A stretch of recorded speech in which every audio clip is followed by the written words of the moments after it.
name is Jill Greenbaum.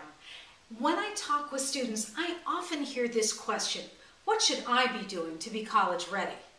Being college ready is so much more than being college eligible.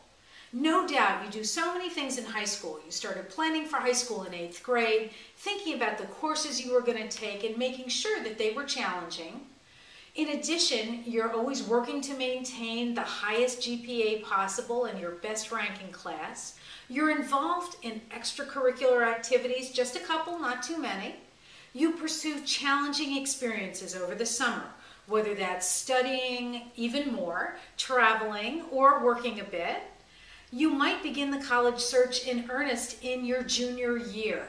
That way you have plenty of time to get it done and don't have to feel that pressure. You prepare for standardized tests and take them. You start completing your applications at the end of your junior year so that you have plenty of time to get them done. And that means writing your essays also and thinking about who you'll give letters of recommendation to. In addition, you want to maintain your good academic standing throughout your senior year. And so, do you think all of these things make you college ready? I would say certainly not.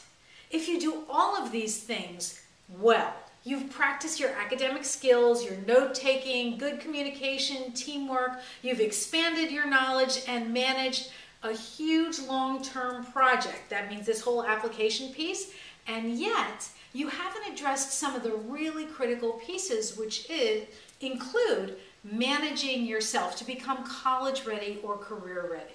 So I want to share some of my thoughts with you about that and tell you how you can nurture in yourself college readiness skills, which include the academic achievements we already mentioned, but also the social emotional components of the process, the softer side of it that sometimes doesn't get addressed in schools.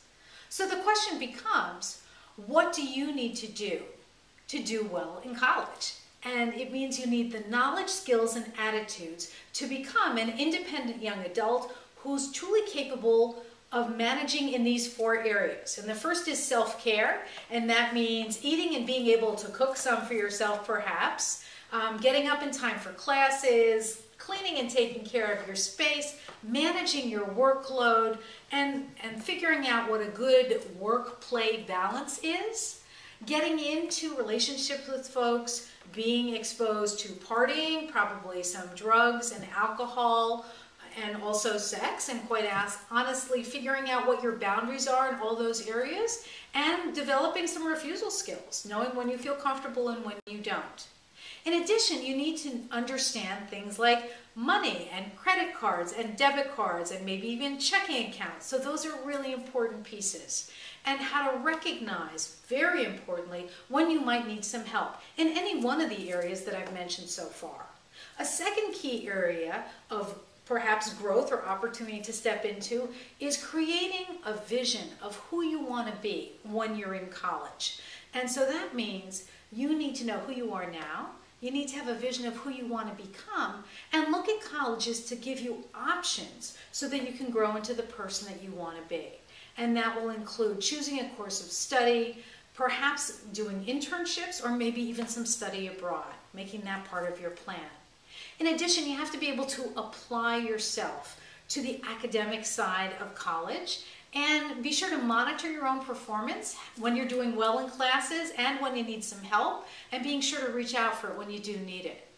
Another key area is interpersonal skills, and that would include knowledge about yourself, your goals, your needs, your wants, and your boundaries, and we touched on those before. And then lastly, being a great communicator, whether that's in person, through email, texting, or on the telephone.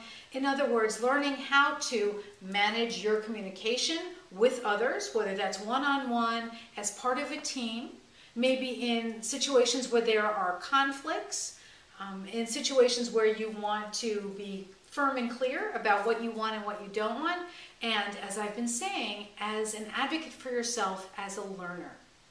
How are you doing in developing all of these skills? They're critically important that will impact your success at college and beyond. Come to my website, www.majorinu.com, for more answers to the questions I hear from parents and teens. See you in the next video.